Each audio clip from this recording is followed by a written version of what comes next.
Won't you please come join me for some midnight therapy? Ladies and gentlemen, welcome back to the most important and special episode of Midnight Therapy. One of my favorite people on the planet, and definitely one of the top guests we've ever had, the one and only Matt Jenkins. Thank you for having me on this show. That's way too humble. No. You know you're one of my favorite people on the planet, so. That is an honor to hear. It's an honor to be here, man. Thanks for having me. Cheers. 100% salute. We're going to be drinking awesome. a lot of brewskis tonight because this is the festive holiday season. Absolutely. Merry Christmas to you. Merry Happy Christmas. Kwanzaa to you. Kwanzaa. Happy Hanukkah to you. Yes. I hope you have a good new year. Same I hope to you, you're ready. brother. We're going to get rather merry here. Yeah. This is not I think going we got to be merry, right? You have to be merry. You have to be merry. You have to be merry. Listen, I'm on Midnight Therapy, the Cat Matt original podcast. This That's is a awesome. reason to be joyous. Dude, thanks for having me. Thank Seriously. you for coming on. This is You are sweet. very busy, and we're going to get into how busy you are and all that you do. So Well- thank you for squeezing me in. Dude, any time, man. This is way too long in the making, by the way. Way too long. Even just coming out to hang out over your house. See, we're getting older, me We- and Matt. Yes. Believe it or not, I know we still have very dashing good looks as a young I think we're aging handsome well, man. man. We're aging like a fine wine. Hey, But believe it or not, we are getting older, and it's harder to hang when you get older. it's harder to The hang. hangovers hit a little Yeah, harder. man. You're an engaged man, I'm too, engaged, I don't which know, is awesome. just crazy, you know? Yeah. How's it feel to be an engaged man? I mean, let me put it this way. Like, did you ever... I'm living the single life over here. Matt is very single, so not many ladies are watching this show, I don't think. But if you are, For the this dudes. hunk is totally Hey, single. I am single, ready to mingle. I mean, you're like as hunky as that Luigi guy that killed that healthcare CEO. You know, Yeah, you just have to kill someone, and the girls will they will flock. pound your door down. They flock to you. They will send you love letters if you murder someone. Oh my god. Who would have thought? Yeah.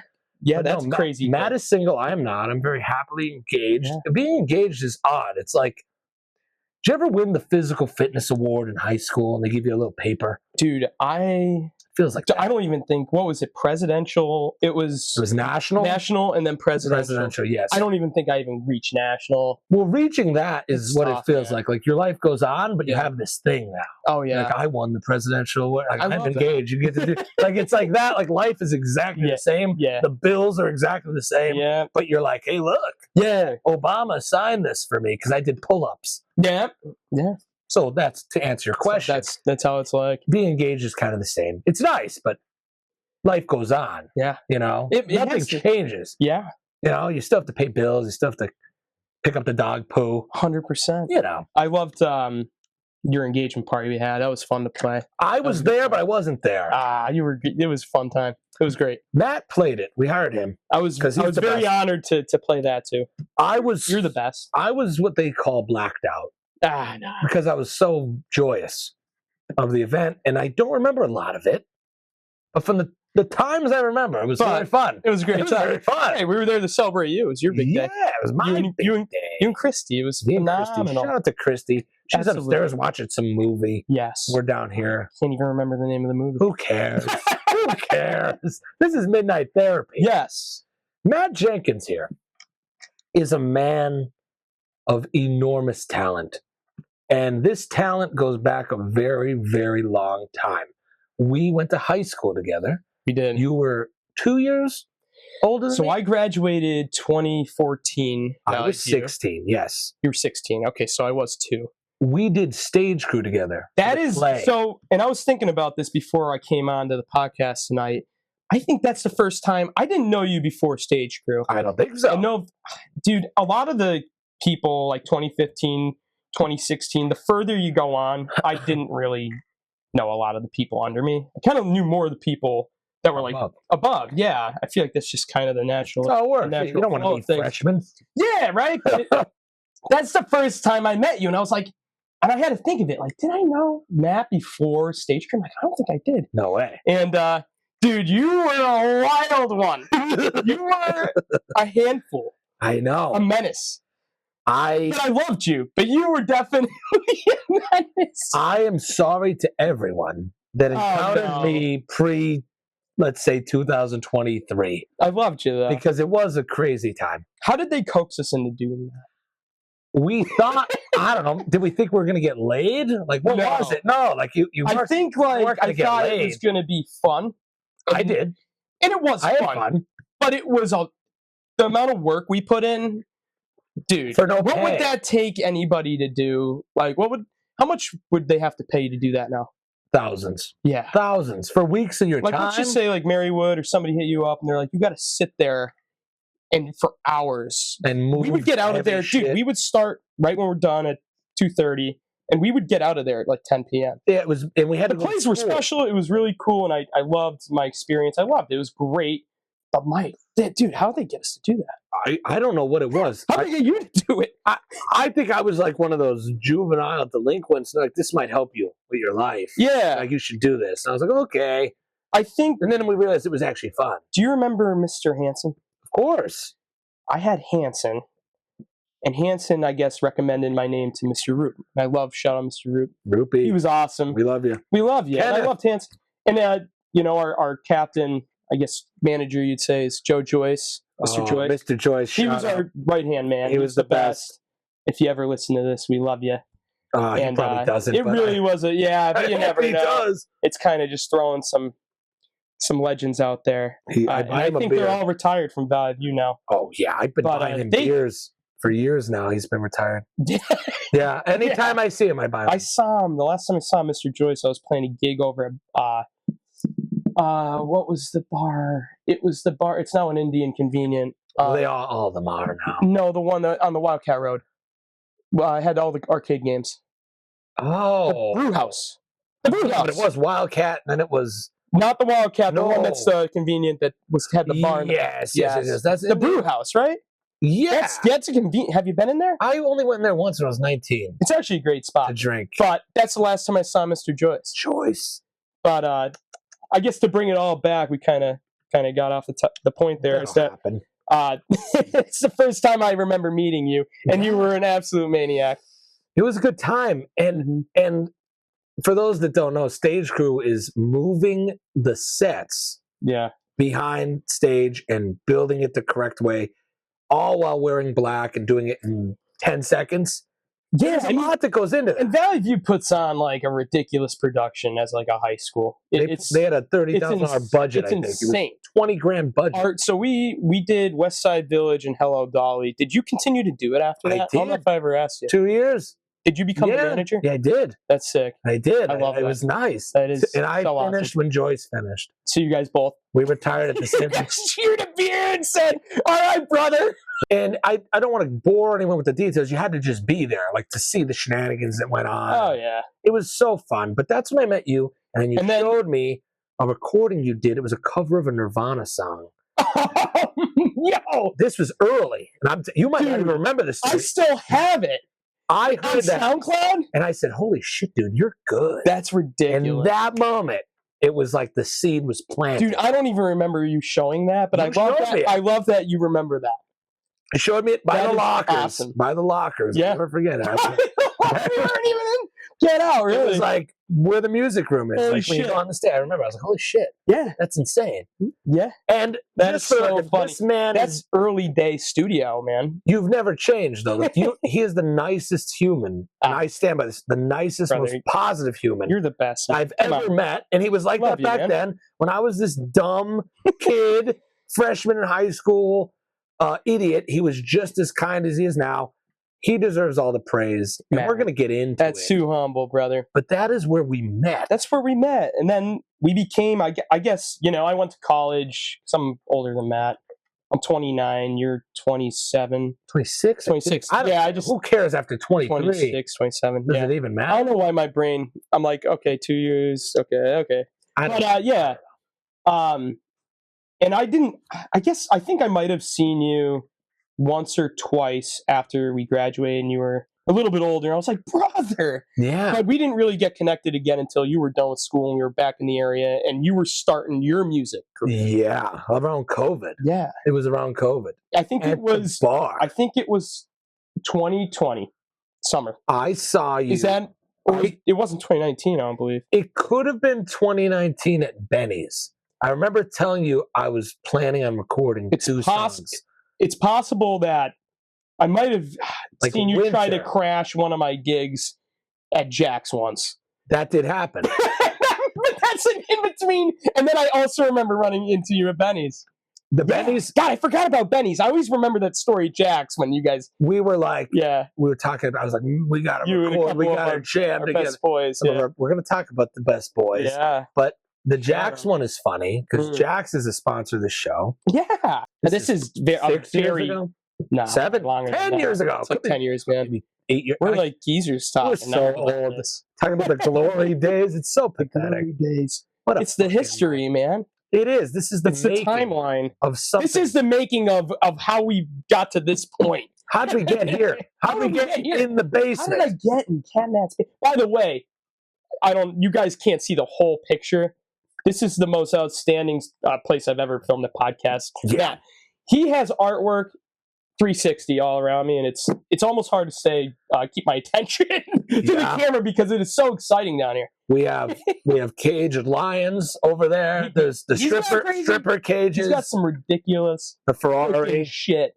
The Ferraris. The Ferrari. We're very rich. He's got freaking King Tut in the corner. We do. We have Not even two. a joke. And you probably snap. Yeah, That one's in frame. yeah. There's two of them. That's a whole journey. I mean, I've been broke my whole life, but I always had money for sarcophagus. You know, Well, that's important, man. I would never not. I That's remember fucking my important. car brother. was broke the one time when I picked that one up. I said, "Fuck it. Yeah, I don't need a tie rod. Yeah. I need King Tut." yeah. But he probably got a good deal. It was a great deal. Yeah. Some loser had no idea what he had. He had no idea what he had.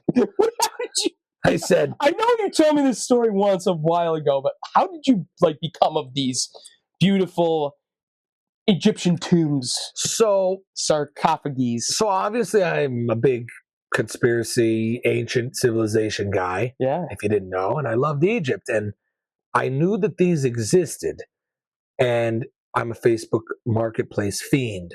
Dude. So I'm always scouring for stuff. And then That's one day awesome. I found one, Yeah. and I was like, I must get it. And this poor woman, her husband died. Oh. She goes, I don't even know what this is. Yeah.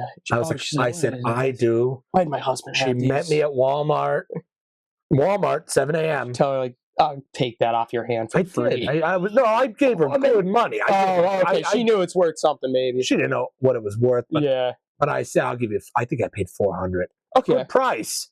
I don't know what loaded in one my of these things They're run. priceless. Do they? Yeah, priceless. they're pretty priceless. I don't know. Probably worth $1,500. Yeah, they're awesome. They're super But- cool. And to everyone's, shock, Yeah. the people in pajamas walking into Walmart, Oh yeah. seeing me load a sarcophagus. I love how the deal went down in in Walmart. Walmart up front. It's kind of a classier place. It's you know? kind of. I mean, Target would have been classier, but Oh Walmart, people were like, "What's going on?" yeah. And then they were instantly distracted by something else, and they went, whatever. Yeah. 20 years ago, Yeah. seeing a sarcophagus being loaded into a car at Walmart would be shocking. Yeah. Not today. See, I was thinking of Wegmans. My mind. Now Walmart, that makes sense. Wegmans, Yeah. they'd probably call the That's cops. what I was. They'd probably I don't know why my mind, because I do all my shopping at Wegmans, and I'm like, oh, They would murder me at Wegmans. Yeah. They'd say, get Walmart makes sense. here now. There's a crazy lunatic buying a mummy, Yo, there's a deal going on right now. a drug deal. You The know, workers pulling the carts in, like, dude, those You see Wegmans that? kids. that guy. They rat. They rat. Buying that mummy tomb off of an old woman. Not on my watch. What's in the tomb?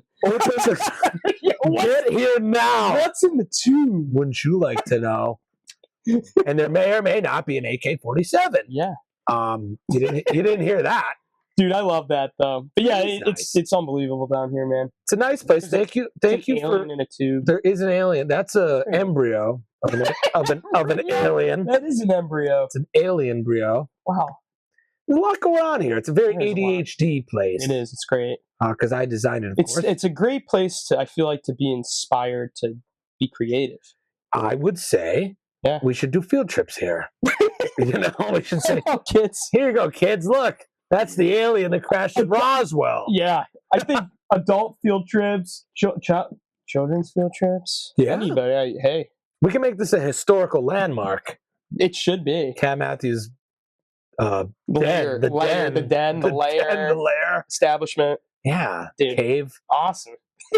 But yeah, so we are making rather merry tonight. We're having some drinks. Me and Matt have been drinking together for at least a decade now. Cheers. Cheers. And we've had some of the best conversations. Always the best. Having a few brews. We made some of the best music having a few brews.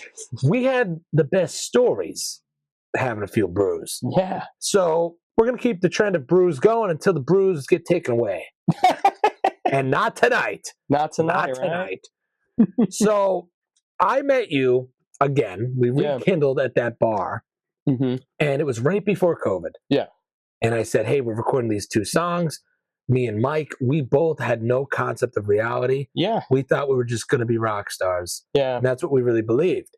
But, you know, that's the ethos, man. You are a rock star, though.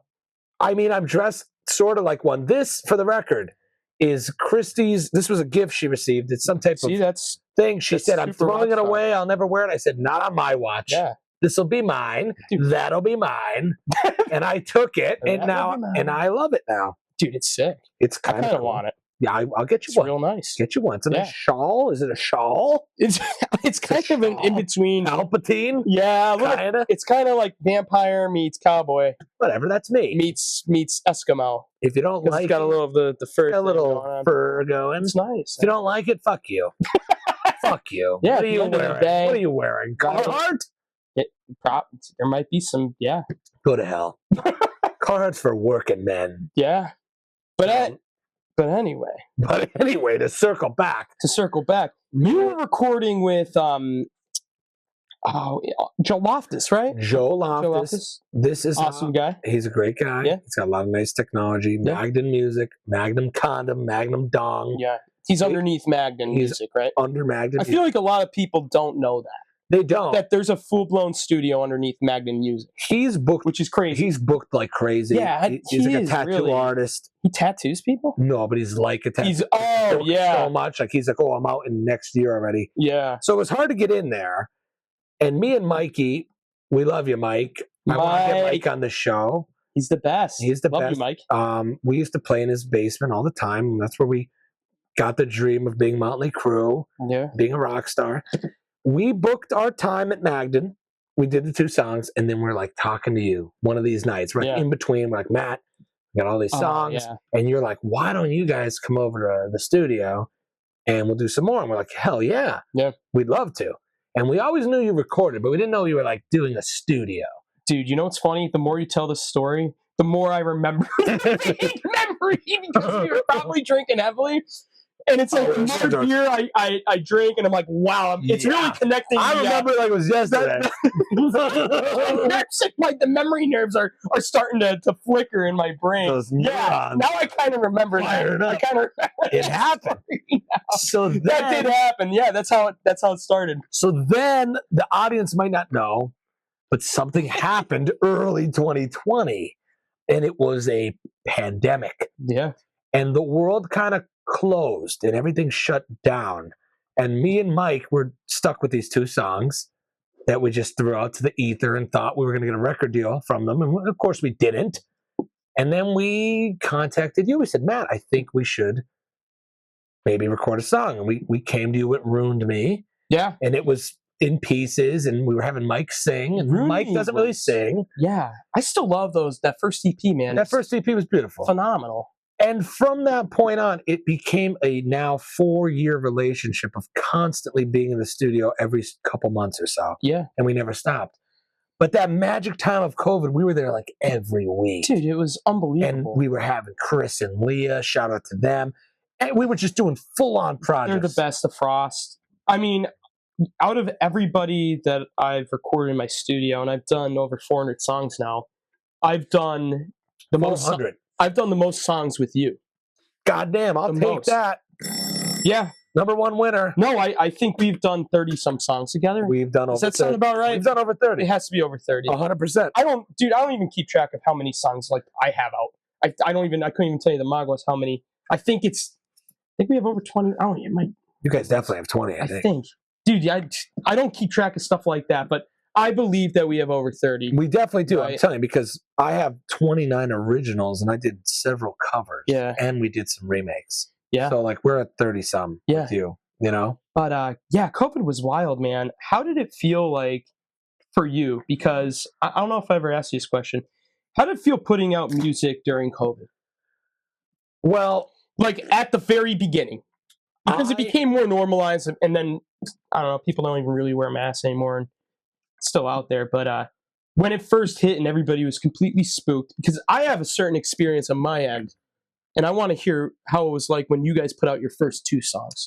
Just to bring it back slightly. So you got to imagine this euphoric high that we were on, that we finally were old enough to have like our own money Yeah. and to do things that we thought were impossible, which was record music.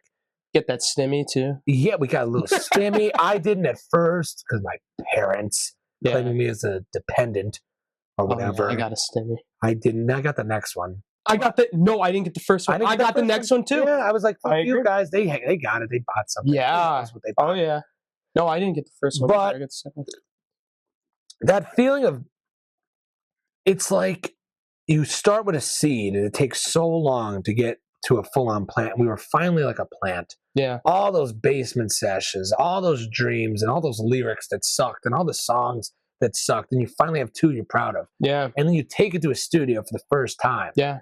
It's euphoric. It feels like you're an actual rock star. Dude, yeah. And then you get the product and you put it out, and then the pandemic hits and you're like, I'm derailed. Yeah. Like, there goes the wind in my sails. Mm-hmm. The world is shut. So did you guys have it recorded before it hit?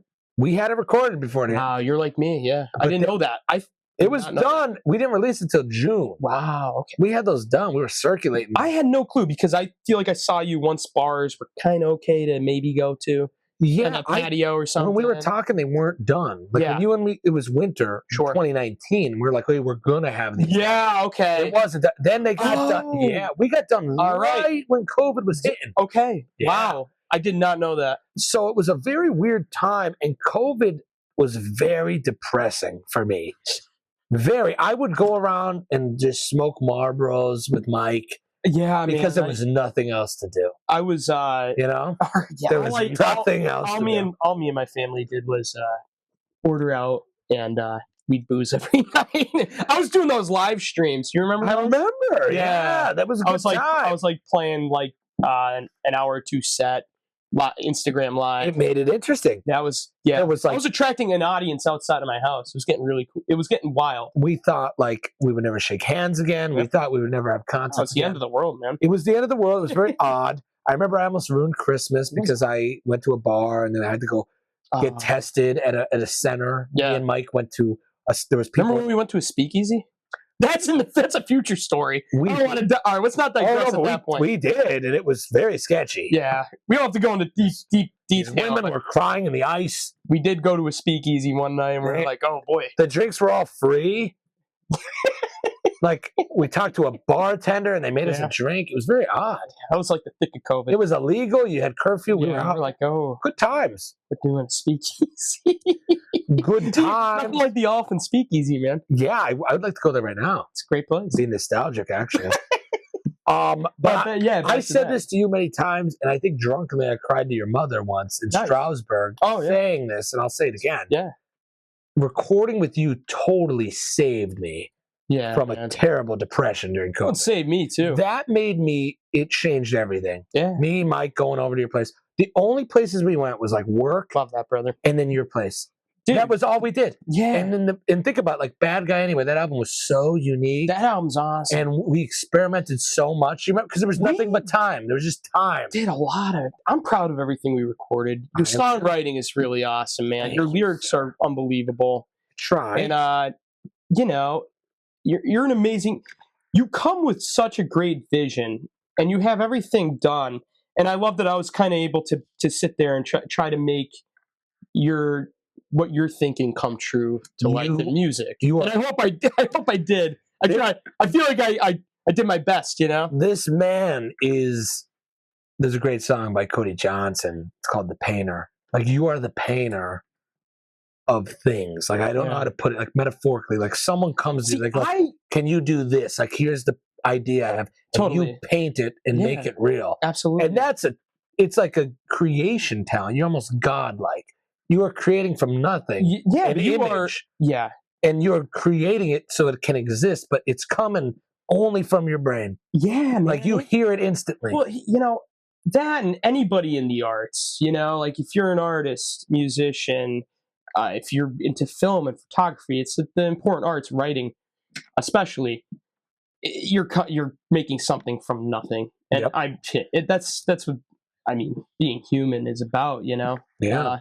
That's part of the human experience. But like, I love writing with another person, Uh-huh. and it's always fun when me and you are together and creating something.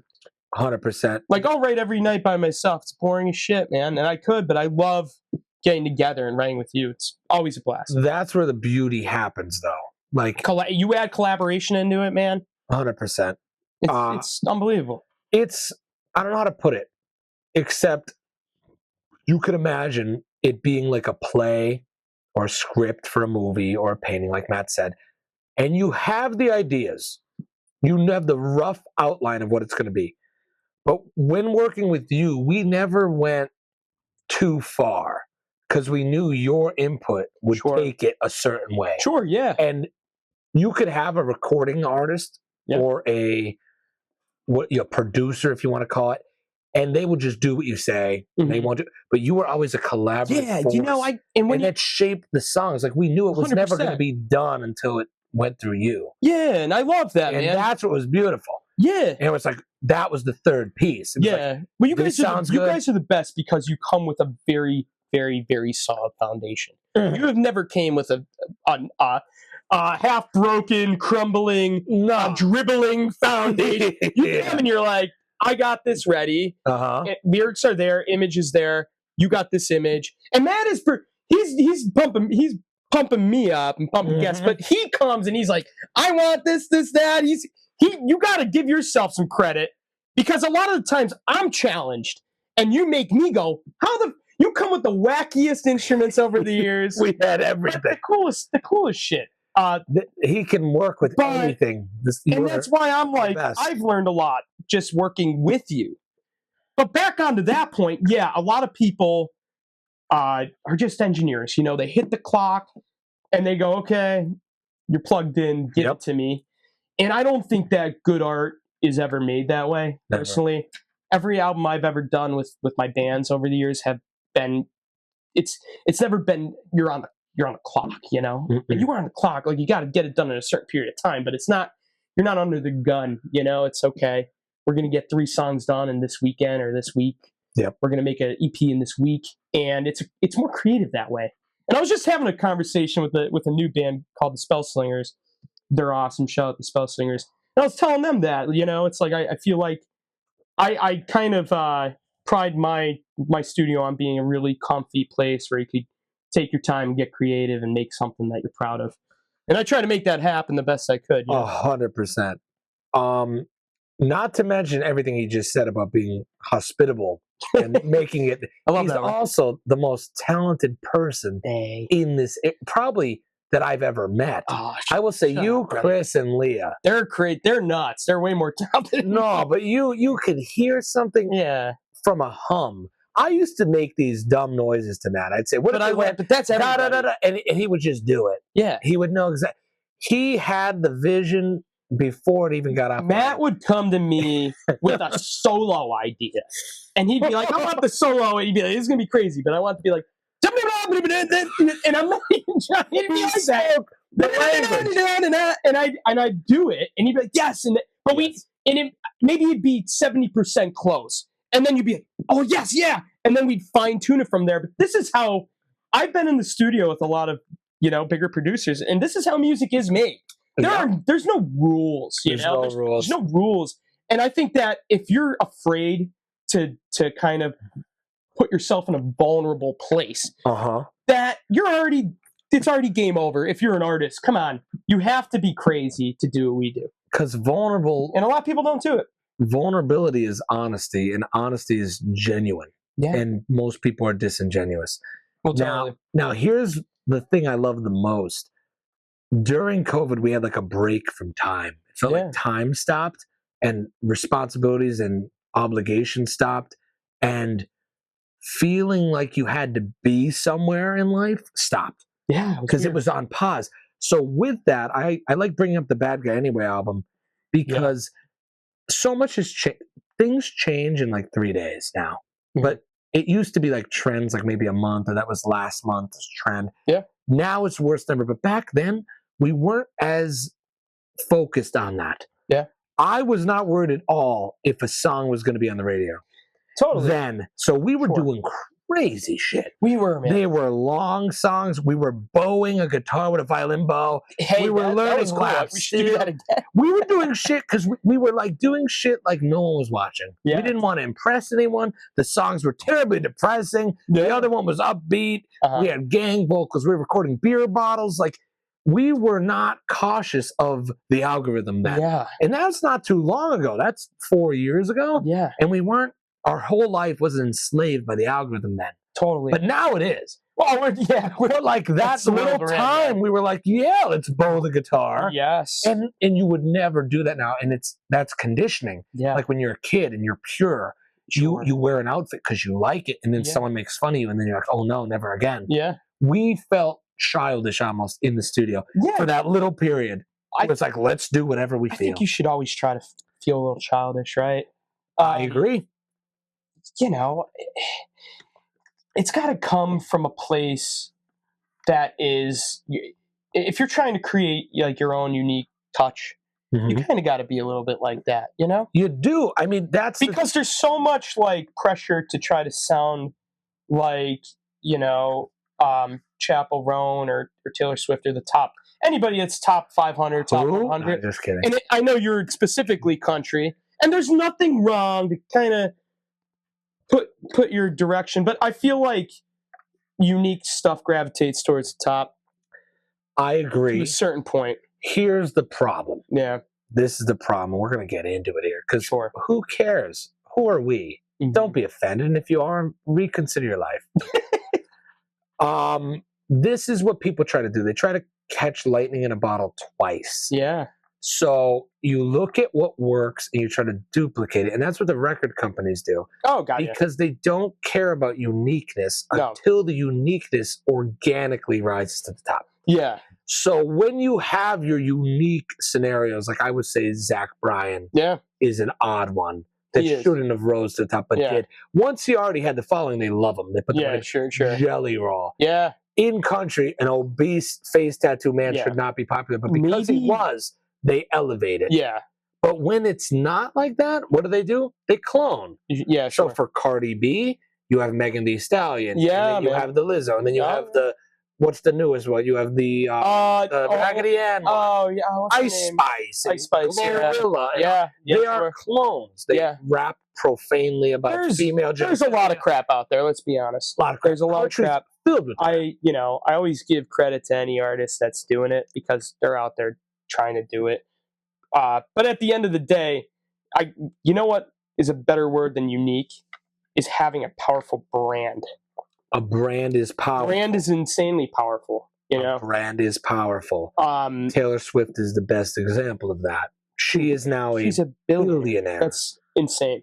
and All power to her. and no one can break the matrix enough to say this though, but I will because I'm not broken. Are we in the Matrix right now? 100%. Did you take the red or the blue pill? I took the red, I took the red. which is why I'm very ill. And people think I'm insane.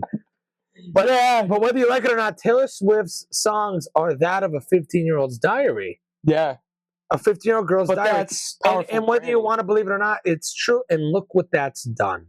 Yeah. You can't deny the power of a brand. Oh God, yeah. Taylor Swift, if ran for president, would win. I think so. 100%. I think easy. 100%. Do you understand that? You think she's thinking about running for president? Very soon. Very Why soon. not? Be Trump- cool to do. So politics, Trump is the last era Yeah. of politics before it becomes celebrity. Like celebrity. Yes, he's the people last with, like one. influence, you know. They tried it with Kamala. Like, you knew nothing about her, but you're like, let's run her anyways. Yeah. They said, fuck it.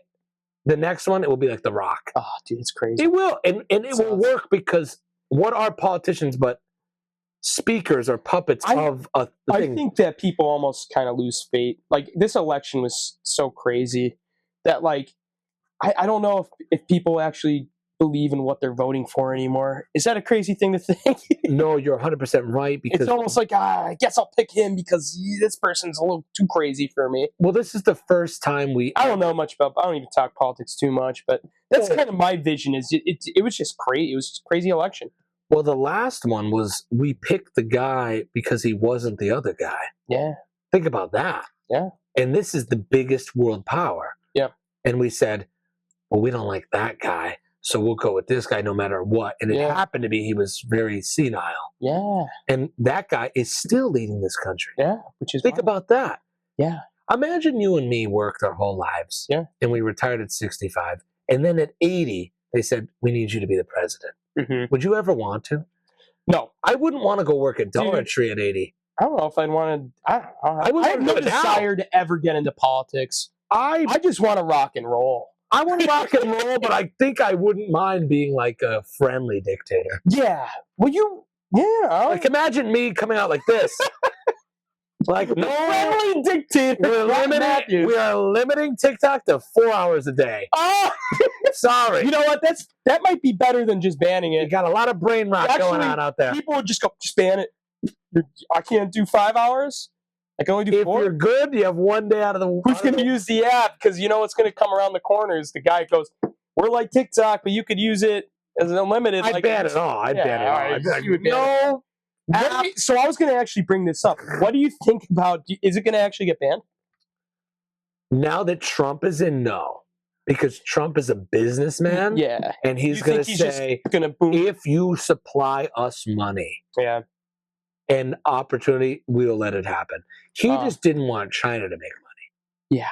Trump, here's why do you think it's about money, or do you think it's about trade secrets and data? Oh, well, having China have an invasive software, it's not good. It's not good. They're definitely collecting every little piece of data that like your eye movements. They're watching your face. They're doing everything. I'm a firm 100%. believer, but do I care? You don't care, but if you were in the government and your kid had TikTok, you were on the same Wi-Fi network, and you were that's bad too. That's another thing. And you gave up secrets, then you care, because now you're going to prison. Yeah. Because your kid was watching a video of jars falling off a staircase. Yeah. Well, how'd they get the launch codes? Your kid was watching Coco Melon on TikTok, and you killed us all. Yeah. See, then it's a problem. It's definitely, But like, the thing is, though, is that Reels, every other app is doing the same thing. Well, they just copied the format. Yeah. Now Trump. You don't think they're collecting data? They're all collecting data. Yeah. We just don't like when China's collecting data because they're different from us. They're the other. Oh, yeah. When our own government does it, we go, that's okay. Yeah. Because we're all slaves. I wasn't sure. To this institution. We bleed red, white, and blue. We eat hot dogs. Like, I almost, in my mind, Matt, like, I'm like, are we sure that, like, once anything is uploaded to the internet, I almost feel like it's free game that any country could probably get a hold of it. You know? And now with AI. And maybe not. It's probably easier if it's on TikTok. With AI, like, how are you going to tell me you can't program an AI to tap into software and add now? Stop work. First of all you people out there that do nothing and use the app for entertainment, you have nothing to worry about. Totally. They don't. Do you think they care about you looking up pasta visual recipes? They don't care. They won't care about the important people. Mm-hmm. Do you think they care about this show? If this show had 8 million subscribers, we'd be in jail. Oh yeah. Because we're talking about. We have 30. It's fine. Yeah. We could talk about all this shit. But if you get a little too big, they will shut you down. Oh, yeah. You know that. Yeah. So if you're not doing anything crazy, nobody cares what porn you watch. Matt. Nobody cares. You might be the biggest podcast on the planet. I'm actually predicting. You heard it here first. I'm predicting. And you know what? New Year's is right around the corner. It is. Do you have any goals for 2025, and maybe in particular for your music, art, and podcast, and comedy? I want to hear your goals. And I'm going to send it right back to you when I'm done. I want to hear yours. I want to hear yours. We have so much to talk about with Matt. Absolutely. But for me, to put it lightly, we were right there, so I'd love to hear it. I like that. Thank you for reeling me in, because I would have been talking about aliens and butt plugs. Well, I like that too. Way too far. Like a good butt plug. Oh, they're all related. They're all related, especially around the holidays. You know those ornaments. It all stems back to aliens. To our gym teacher. Yes. With that being said, I would like my audience to grow with both. I would like more people to hear the music because I do think it is unique and good. Yeah. If I am so bold to say, and I think Your people catalog would is like huge. it. We got like 30 plus songs Yeah. that no one has really heard. Relatively, no one has The heard. life cycle of a song. Yours are just beginning, man. They're just it's beginning. forever. Now, everyone finds their way when they find it. Like Totally. fucking Dr. Seuss was going to kill himself. One, I swear to God, it's a true story. Yeah. Ran into his college roommate, ended up being a publicist. After being rejected 100 times, he finally published his book. You never know what the fuck's going to happen. More of the story. Yeah. So I'm not saying, oh, I'm 26, it's time to give up. No, the catalog's there. It'll always be there. I said it on the one episode. Luck is when opportunity meets preparation. We're prepared. That's great. That's great. Let's wait for the opportunity. Yeah, I love But that. let's be out in the field with a lightning rod. Let's make the opportunity more likely. Yeah. So I'd like to be out there more. Dude, you could have said it better. I tried. That really is you gotta, and it kind of sucks because you got to be a little bit of a slave to the content. You have to be an influencer. But like the way I think of it, Matt, is like if you're not doing it, if you're not out there making content, and I mean this could relate to anybody in any business because I look at music as a business at this it's point. a business. If you're not out there grinding, playing that gig, making that content, making that TikTok, and you're not doing it every day, and maybe you're just doing it every now and then, and I'm guilty of it too. Somebody else is out there grinding and taking that position in your place, and they're going to get that exposure ahead of you. 100%. And it works with advertising on Facebook. It's the same way. It's all a bartering system of who wants to get exposed. You can complain. A lot of people will complain. And this is what I always talk about, the 45-year-old guy with the leather jacket saying, I would have made it, but the industry's fucked up. Yeah. You're right, it is. No, it's totally It is. up. What are you going to do to make it right? Yeah. There was once a horseshoer that all he did was shoe horses, and his dad shoed horses, and his dad did, and then the car got invented. That kid could have complained and said they took all their jobs, or you can learn to work on the cars. This is the new world. It's TikTok, it's influence, it's garbage, it's Haktua. If you want to be in a creative type of field, that's the world. You could complain and say, it sucks, I hate this, or you could join them. And if you can't beat them, you join them. I hate to say it, but that's what this all is. You want to be forgot.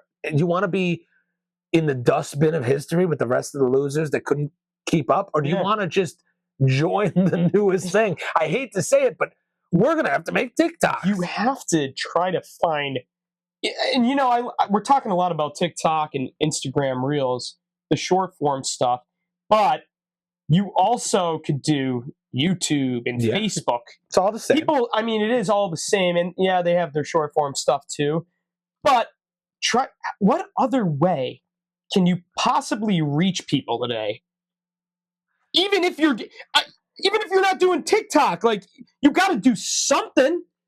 Long form YouTube, great. You can still do that. You could do, but it's like my mind. Obviously, TikTok is the number one place to grow a business and get discovered. But like, can you do it without social media? No. I may be playing local gigs, but for what? You cannot.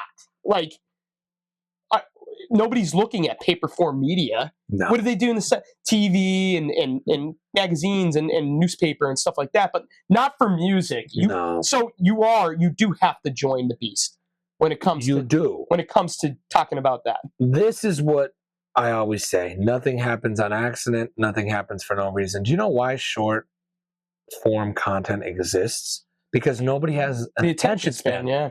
You think YouTube just did that? No, they did it because that's what people are watching. You don't have time for a video anymore. Everything is about driving profit. And we can bring this back to the tech companies, but yeah, the tech companies are maximizing profit based off of data. And the short form data is driving the most traffic, keeping the most attention. TikTok, you'll sit there for 3 hours and just keep watching mindless stuff. Yep. But and I do too. We're all guilty of it. We're all guilty of it. But, I can't even go to sleep without watching reels. It's all about because it's maximizing profits. Everything which kind of sucks. And that's why every industry is just profit. So that's what I want you to know and me to know, and we all need to know, and you watching out there. it's not that you're not talented. It's that there's a greedy monster machine Yes. that only cares I about agree. maximizing profits. Yeah. Now, what you and I are looking for, what we get up out of bed every day for, is that 1% chance of luck. Yeah. Now, the 99% is a machine that is working on algorithmic outcomes, Absolutely. which is why you see gimmicks every day. Yeah, gimmicks. Now, me and Matt are out of the matrix. We are lifted out of the rat race. We've seen it. Yeah. We know that Jelly Roll probably isn't the most wholesome, great countryman, but he is a great gimmick. Yeah. We know that Dave Bluntz, who I just showed you, Dave Bluntz is a 500-plus pound man who is wheeled out on the stage with an oxygen mask, singing "I Can't Put Down the Cup," which is a cup of cough medicine. Yeah. Do you think that is high art, or do you think it's a good gimmick, that he's fun to look at and interesting? Yeah, and one could works. always argue that, and it always has been about that brand. What's ridiculous, and the ridiculousness is the gimmick that leads back to the brand. Yes. So, I'll never put another artist down, because I record a bunch of artists, and it's like, yeah, I know the struggle, even if you do have the support from that kind of machine. Mm-hmm. But at the end of the day, yeah, you do see a lot of stuff that I'm like, I don't know if I really support this or not. Yeah, it's like, would you blow up without help? That's the thing. Like, not even help. It's like I miss some. I hate that. I don't like to sound like an old man, but I do like when I see something. I'm like, wow, that guy is really unbelievable on stage. Like talented. I toured. I've been on probably at least over 15. I believe it's over 20 tours, kind of all over the country, and. You're watching, and sometimes I'm the opening act, but a lot of the times you're watching other acts that are on the same bill as you, and you're always like, wow, okay, that band, wow, they kicked our ass tonight. Or you see other bands, I'm like, they're boring. And I'm always super impressed by somebody that could just put on a crazy live show.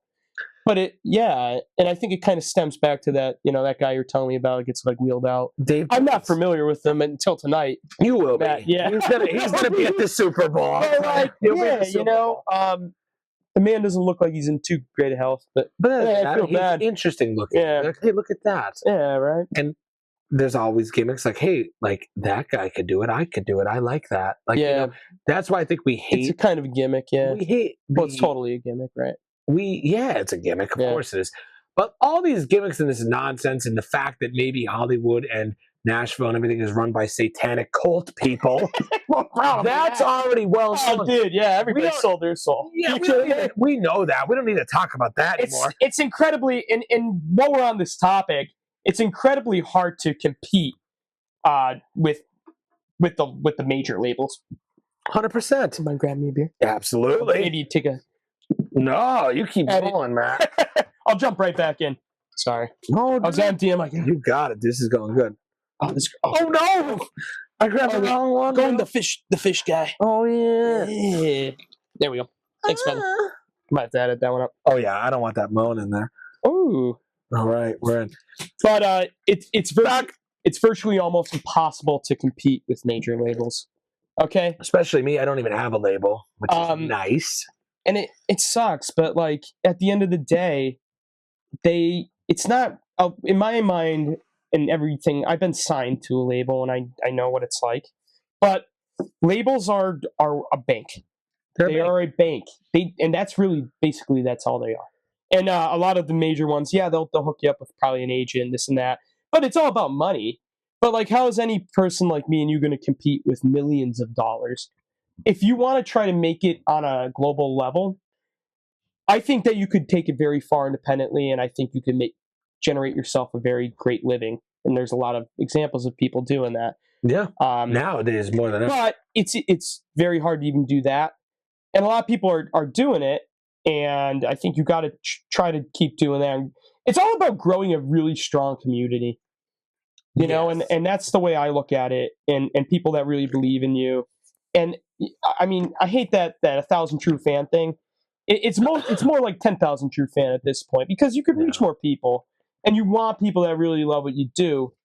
But at the end of the day, that even takes money to find people.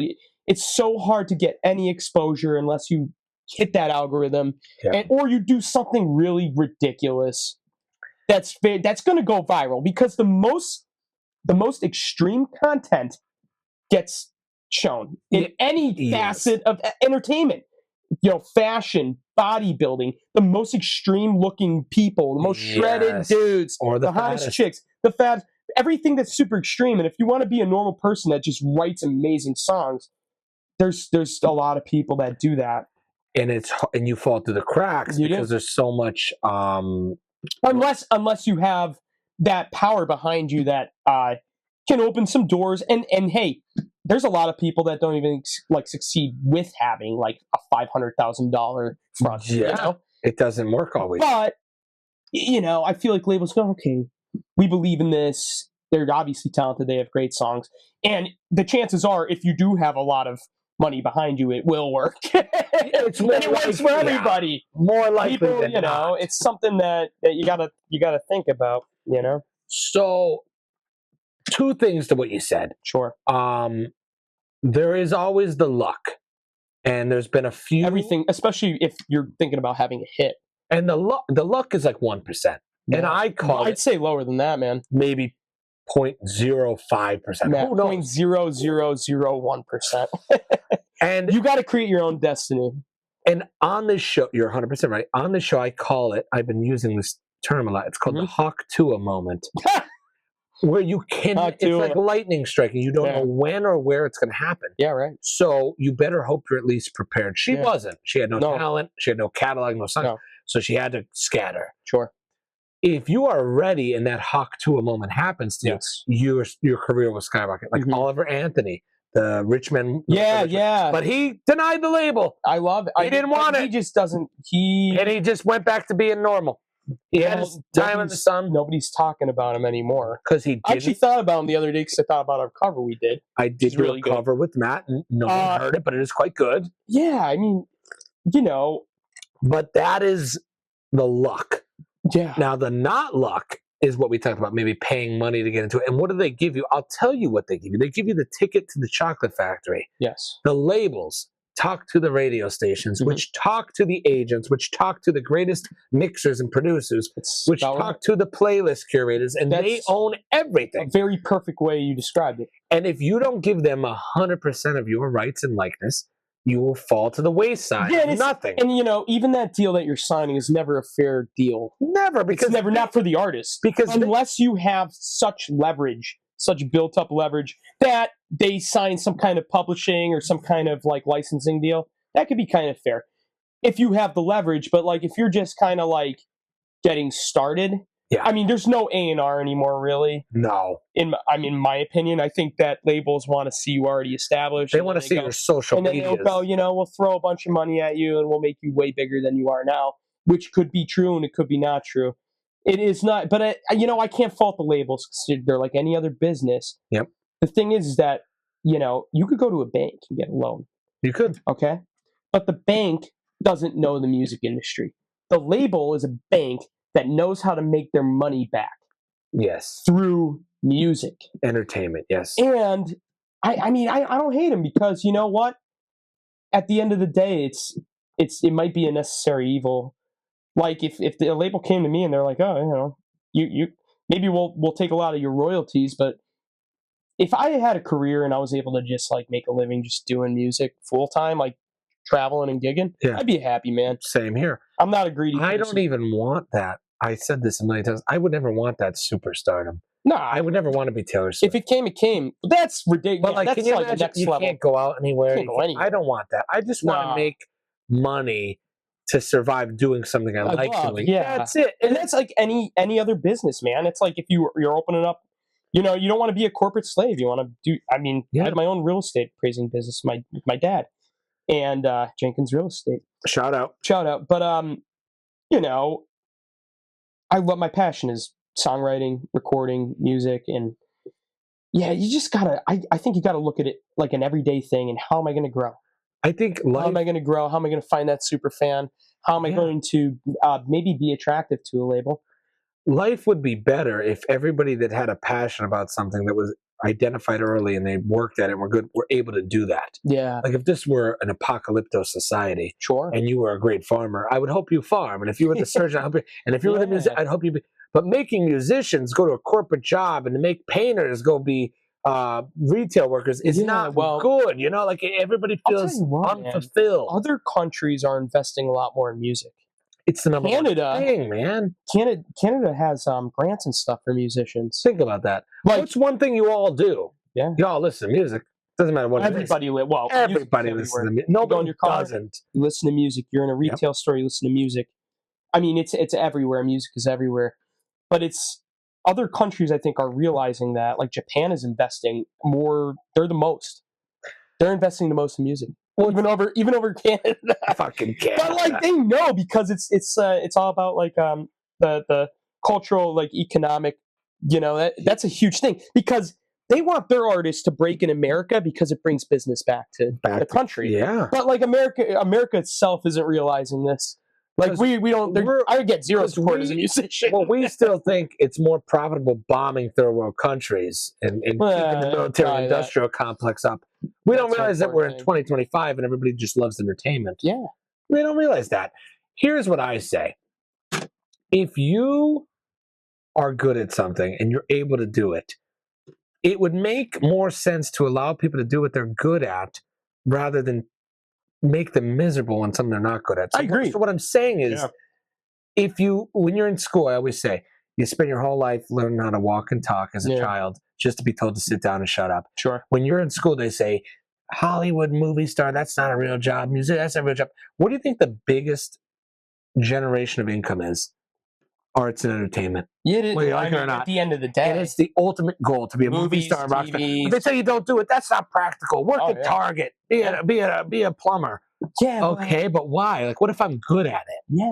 They don't even tell you that maybe you could be good at it. Sure, yeah. Why is that? I don't know. Maybe because it's a high disappointment rate. It takes a lot of balls. If you want a very safe life, then go to college, get a very solid degree. I mean, you know, I went to school for engineering. We both have degrees. We don't use. Yeah, I've never worked a day in civil engineering. That degree is taped to his wall. I've seen it many times. It's not even in a frame. It's duct taped to his wall. I've seen it in the studio, but it's a very prestigious. I never degree. worked a day in civil engineering. I graduated You're a civil engineer. I joined a band. I became a real estate appraiser instead. And I loved the degree. It was the best years of my life. I met my best friends on the face of the planet at Penn State. I don't regret going. You know, it's me either. The experience was amazing because you get away and like I met amazing people and I loved it. It was really fun. I partied my face off. Fuck yeah! It was a good time. Yes, but I haven't really used that degree in my field. Do I regret it? Well, I regret my student loan debt. That kind of sucks. But other than that, I won't pay it yet. Yeah, I got out of school and then I joined the Maguas, and that was like what I did. That was like 5 years of my life, you know. And with that, I want to dive into your music career. Yeah, right now. So, anyways, I guess I'll start from the beginning of my music career. I want to hear all of it.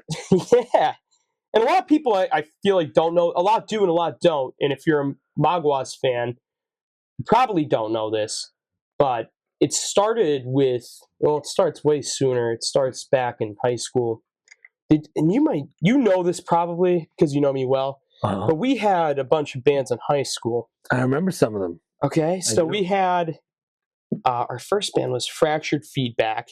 Okay. And it was me, Dalton Rissinger. Shout out. Luke, I believe Luke Brzezinski was also in Fractured Feedback, but he might not have sang at that point, or he did. I don't know. My memory, it fades me slightly. That was a long time. That was like 8th grade. And then I'm not sure if Dave Merarkey was involved in that, and it was Eric Miller also. And that was like our first 8th grade band, and we were kind of just like, wow, I can't believe we're doing this, you know? Bit by the bug. It was like probably, I'm sure your first band was around that time, 8th, 7th, 8th grade. Yeah. So maybe Michael DeCarlo. Yeah, I remember that. So it's like that. It's like the equivalent of that to us. It felt great. We booked a gig at Mellow Park in 10th grade, and we didn't know any songs. Mm-hmm. but we had already booked it. We had to learn them. Yeah. And it was just you're fucking around and like you feel alive. You feel like it's the coolest thing ever Oh yeah. at that time. Yeah, 100%. And that's when you get bit by the bug. Mhm. And like then you have this disease now. Yeah. This ongoing great way to pursuit, put it. you know? Yeah. And that started yours. That 8th started mine, grade, yeah, same you thing. started. Yeah, fractured And feedback. then man. what happens then? So after So that, you're bit by the bug now. senior year of high school, Okay. we got back. We broke up as you do. Of course. I think we were salty at each other junior year, Of course. and then senior year we were all buddies again. We are like, what's actually like make an EP, and we came up with Thousands Have Spoken. Now that's probably what you remember. I do. That's probably the first music I remember. Yeah, and that was actually good. We did an EP. We played one show, and it was Luke Brzezinski, who's the bassist of the Maguas now. It was Dalton Rissinger, me, Eric on drums, and Dave Merarkey, who's super talented. He gigs around New York City. I'm pretty sure he went to Brown or he went to some kind of school. Yeah, I forget what, Bowling Green perhaps. I don't know. That's a big difference from Brown. Shout out. He's the most Stanford. He's the Harvard. he's the most talented saxophonist I know. Wow. And that was like a real wow. We wrote like a serious EP as like seniors in high school, like going into college, and it was awesome. But that was like the end of that for like the original music. And I guess the first business move I made as a musician was, I remember I had some student loan money. Okay, freshman year of college, brother. The government. Yep, the government, student loan money left over. and I had probably like $1,500 in my bank account, and I went, "Fuck," I love that summer going into college. Me and Eric Miller were just going to parties, and we were playing around the campfire, having beers. But we started like learning songs together. Hell yeah. So we were like just printing them out and throwing them in a binder. Hell. And we were just showing up places and like just entertaining people with like a couple dozen songs. And we're like, dude, we should make money doing this. Money. And that was really the thing that started me wanting to be a musician, because we were playing bars everywhere. Shout out to Jack's, the first bar I ever played at. Actually, what was the second bar? Sponsor. I played one gig at AJ's Club Soda. He was the first. AJ's. He never let me back after that, and AJ's isn't even around anymore. They're closed. Love you, AJ, if you ever listen to this. But I hope he does. yeah, but he gave me my first gig. But after that, we kind of became regulars at Jack's, and we played at Jack's like probably 6 or 7 times a year. That's how much we were playing. Yeah. Yeah, and they didn't even set up in the far. I used to set up like near the bathrooms on that wall. What a world. Yeah, it was nuts. Right up front, right when you walk in. Yeah, it was crazy. People be like standing in a line waiting to move. I'd be rocking. We played so many Baldos there, so many crazy events. Oh, man. And me and Eric, throughout our 4 years of college, we gigged. That's how we made money during the summer, is that we would just gig nonstop. Christmas time, I gig the 21st, 22nd, 24th, 20. I wouldn't do Christmas Day, 26th, 27th, 28th. I would gig. We gigged. I think we did like 10 gigs in a row and a few doubleheaders. We were aggressive, and you're hearing it. We got to make money. So it started with money. It started with money. Now that's like, yeah. So then, when did the band form? So let's hear that. The band formed right when we graduated from Penn State. I graduated from Penn State. 2018? We all graduated from college basically at that point, which was 2018. Okay. And I think Dalton created a group chat with me, Eric, everybody that was like kind of a prospect. The Mangonis. And shout out to the Mangonis. Love you guys. They're the best. Poor Decisions. Yep. Amazing. Great band. And the story goes, we all showed up to a band practice. We're like, we're gonna form this band. And Tommy Swift came up with the name. It's called the Maguas. Tommy Swift. How'd you get the name? Swifty. So Swifty's family, his dad has like 10 brothers. There's like 10 siblings between the brothers and sisters, and they used to call themselves the Maguas after, I guess, the movie The Last Mohican. The main villain is called the Magua. Okay. Did you ever know? I don't know if I ever told you. You never told me that. I thought it was Gremlins. No, but we got that. We've gotten that many times Like over the the years. Mogwai. I actually just watched the Gremlin movie. Gizmo. He is a Magua. He is a Mogwai. He is a Magua. I thought it was always It's a spelled Gremlins differently, reference. but It is. But they say it. Yeah. It was funny because Jamie texted me. He's like, dude, I didn't know the Gremlin was called the Magua. Did you know I was hanging out with Jamie the other day? Yeah. Shit-faced at Jack's? I know. He loved hanging Did he with tell you? Yeah. Yeah. He said that you kept him company. Wait, he was nuts. Yeah. Jamie's pretty well. Shit-faced. He's the best. He's a conspiracy guy. Yeah, oh yeah. Shout out to Jamie. He's my best friend. That's where you got the Kermit with the tits. Okay, this is such a side story, but for everybody that's listening, I gigged at Jack's for their SantaCon. I've been doing it annually for like the past 3 years. Shout out. And I love it. It's so much fun, but it's always like the weekend before Christmas. Uh-huh. And Matt's at the bar, and I am like 2 hours into the gig, and some girl hands me a piece of fucking like napkin. Yeah, I wasn't sure if it was a napkin or toilet paper. And I'm like mid song, and she tosses it like my music stand is up, and I'm gigging, I'm reading, I'm full song, and she tosses me this napkin that has a painting of Kermit the Frog with some tits. Double D's, dude. Double D's, yeah. And I think a tattoo of Piggy. Oh, it said Piggy, on the thigh. It was like very thought out. And I'm like, what the? Like mid-song, I'm just dying. I'm fucking crying. I'm crying, laughing. And I'm like, who the fuck drew this? And like, I knew it was probably Matt because there's nobody talented enough. Listen, everybody was too fucked up at that gig that they were even if they knew how to draw, I don't think they could have pulled it off. When I get drunk and I see a pen, like someone signs the tab, I steal it. And then I just start doing stuff. Dude, that was fun. I'll draw on the to-go boxes. It was incredible. That was a good one. So the next day I went to watch a game over at Jamie's dad's house. And I brought Kermit with the tits with me because I'm like, this is funny. Everybody will get a kick out of this. And I was just like, being like, oh, dude, some guy drew that. I wasn't even, because they all know you. But I wanted to make like seem like somebody like, I didn't know Drew. Oh, dude, like, look what some guy drew me at this gig last night, And that's what I told. So a couple days later, Randy was on vacation.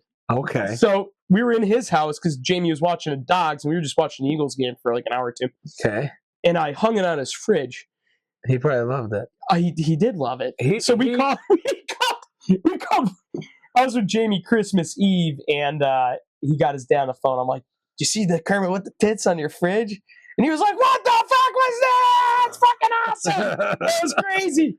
And and Randy's the best. But I just like, I thought it was funny to pass it along because it was so hysterical. I hope that ends up somewhere good one day. Yeah, I'm sure he's gonna. Somebody probably stole it from him, and it's just gonna keep going. Yeah, if anyone has it, makes money off it, you owe me money.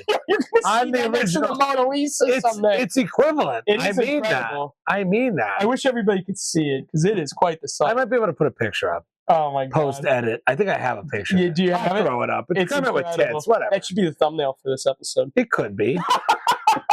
But I guess back to the music. Is that we started a band and there was 8 people at the tryouts, and we were actually, it wasn't really a tryout. We were going to try to make it work. Old school tryouts. We were going to try, it wasn't really a tryout. It was mostly like, there's 8 of us. How are we going to make this work? The E Street band. And then like at the time, our first practice, I'm pretty sure Anthony and Jonathan both were like, okay, I don't know. We're going to quit now. We're good.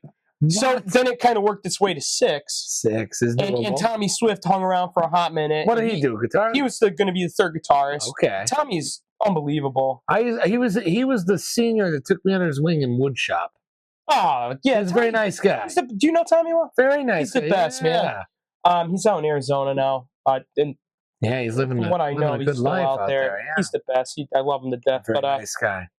A lot of good times with Tommy, but then Tommy left. Talented finger picker, and he was kind of the last guy that was hanging around, but he wasn't really showing the practices, and he was just like, guys, I don't think I'm ready to do this, and so it became the final lineup of the Maguas, which has been what we are till this day. And for those that don't know, the Maguas were one of the biggest bands of this area. Yeah, like I'm telling you, they and I'm talking original bands. Mhm. A lot of cover bands around here, Yeah. which is my worst fear. I don't want to ever be a cover artist. Yeah, man. Solely. Yeah. No, not disparaging anyone that does it, but I never wanted to become a jukebox. 100%. So when I think of a band, I think of like Motley Crue. I think of like being in LA and it's an original band playing their set. And you guys were one of the only ones doing it frequently and often with new songs. So like when the Maguas played, like let me give you my perspective. Like we would get on a bus and go to see them in Stroudsburg. We would go see you guys like at the Sherman. I was running the bus trips. Yeah.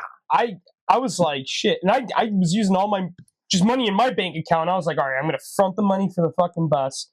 And you want to hope that people are like, you know, the last day. Some people wouldn't pay until the last moment. I'm like, shit, if you don't show, I'm going to take a hit. You're gonna get fucked, yeah. You know, and it's happened. It got a little spooky sometimes, but it always worked. I mean, the first time we did it, we bussed 2 buses We had down 2 buses to the Sherman Theater. Shit-faced. It was ridiculous. Good times. I've played in like upper of I think it's about 27 or 28 not countries. That would be states. cool. I wish countries. That'd be cool. And about 20 or 28 states. That's half. All over the place. That's more than half of the states. Yeah. A lot of the East Coast. I've toured up and down the East Coast. You guys were in Florida. I've seen so many cool cities. Places I would have never went to, you know. If it weren't for music, yeah. I got to open up for unbelievable bands. He opened for some serious bands. Yeah, Secondhand Serenade, The Spell Canvas, Escape the Fate. Yeah. A lot of like heavy metalcore bands, Kill Switch Engage, Tiny Moving Parts. The list goes on. A lot of our own headlining tours. A lot of it was such a wild ride. We're I don't know, we're a little bit on a hiatus at this point in our career. But the Maguas, shout out to the Maguas. I have your album right there. It's on the shelf. I don't know if you can see it. It's behind that one poster. Oh, I do see it. I do have that. That's freaking awesome. These guys but did it was, everything, man. You know, the best memories ever. And the experiences were unbelievable. And the music is so unique. Yo, how about that Grape Room show in Philly? Philly. Was that not insane? That was one of the coolest shows I've ever been to. We got a hotel that night. Yeah, that was insane. That show lived up to the hype, though. It was very interesting. It was ridiculous. I'm going to tell everybody that doesn't know, if you have just listened to music on your Spotify, really? Mm-hmm. Well, R.I.P. the Grape Room. R.I.P. If you just listen to music in your bedroom or on your AirPods, whatever, it's beautiful. I get it. That's the studio version. Perfectly refined and everything melodine and auto-tuned and perfect and right on beat. Oh, yeah. But there is something about being in a sweaty room. Oh. Dirty, dark bar. You can barely get a Jack and Coke double. Yeah. The lights are barely on. You hear the feedback in the room. The energy's crazy. Yeah. And it's your people that you came to see. And they're on stage and the lights hit them. It's a different feeling. So if you haven't experienced live music like that, if you've only been to the Eras tour and you're watching a screen or you're in a nice seat with cup holders and popcorn, fuck that. Go to a dirty dive bar in Philly and stare at your favorite band with the lights on. Everybody's on fucking Coke or whatever. Man, yeah. That's different. A lot, dude. It's different. When you hear, what the fuck is up, Grape Room? Like, when you hear that, it is going to change your. I'm telling you, I'm getting goosebumps thinking of it. It is electric. That's why people are musicians. That's why the Stones won't retire. I mean, we've had crazy gigs in like for many different reasons. There's crazy gigs like, wow, that was crazy because it was so packed, or wow, it was crazy because all our shit broke on stage and we were scrambling, or oh, that was crazy because we opened up for a super big freaking band and we were shitting our pants. Yeah. And I've experienced all the weird ups and highs of all facets of crazy. Yeah. But that was kind of crazy. And that was the cool kind of energy. It was just so crazy. But the Grape Room was cheap. Like, my family was like ripping, They were like buying like 30 shots at a time, and I'm like, "This." It was like $10. It was nuts. Like, it was crazy. Like, they were definitely not charging enough. We walked to there. We walked to the from our hotel. It was so sketchy on the way home. Oh yeah, Manioc not a safe place. No, really. It's not. We didn't know. We don't care. When you don't care, it's Philly. I mean, when you're drunk, you don't care. It doesn't matter. Yeah, you gotta. Because like the people that would rob you won't even rob because they know you have nothing. Yeah, I depict usually having nothing. Yeah. You know, the funniest memory I have of one of your shows is I went outside of the Sherman, Oh yeah. kicked over a traffic cone where I was hiding a bottle of whiskey, That's incredible. and all the Really? homeless people. There Oh. are homeless people. We're like, I didn't know that was under there. I'm like, that's the point. And like, they were so You flabbergasted. taught them a lesson. Like, now I have to look under all these. Well, I couldn't phones. bring it in, so I went outside quick, hit it under That's the cone. incredible. On the way out, tipped the Was cone. that It was the a great gig show. that we had the little private room? No, Or this was that is the the big- main stage room. Oh, When I'm we trying to think left, what night it was, And we fucked over your opener. No, we fucked over the main event because we took the whole crowd with us. Oh, that was that night. The opening act, Yeah. which was them, we had like thousands. It looked like thousands, and then once yeah. you guys got off, we all. I felt really bad, but it hey, was bad, it's not my fault. but that's what happened. We all looked at each other and were like, And then we went to the bar, and I was like, we went dude, to the where band that went on after us was like, oh fuck. where'd the crowd go? We are Maguas Nation. But, like, That's it. Listen, Sorry. we worked our ass off to build, and it's just having the best friends and family and support over. It is all about support, local support. If random I like to strangers give it- know you, it's nothing. It's Yeah. if people around here know you. Absolutely. And like close to Matt you. said, I'm kind of keeping this story slightly abridged, but we played every nick and cranny and dive bar in the area. Yep. We used to play the Wolf Pub. Shout out to Peter. Peter might be in jail.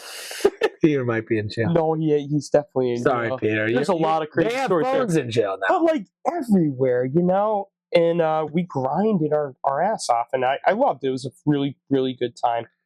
But, Yeah. and Matt got to check out some of those crazy gigs. I was there. I'm happy. I wouldn't change You're it the for best. anything. Always- You're the best. I wouldn't miss Always a gig. appreciate If I you could having be me there, there, too. I would never miss it. You're the best. I mean, me and Christy started dating at some of your gigs, Yeah. which is crazy. Probably the ESU ones, yeah. Yeah, like I'm telling you, I think like, that's why I heard rumors. That's where you may have hit it off. Kind of. that's where we hit it off. That's Yeah. where we had terrible fights. That's where we, Well, that's how it kind of starts. That's how anything You're works. talking. You're in the talking phase. This is way long ago. This is long ago. This is like 4 years ago now. Yeah, this is when I was completely insane.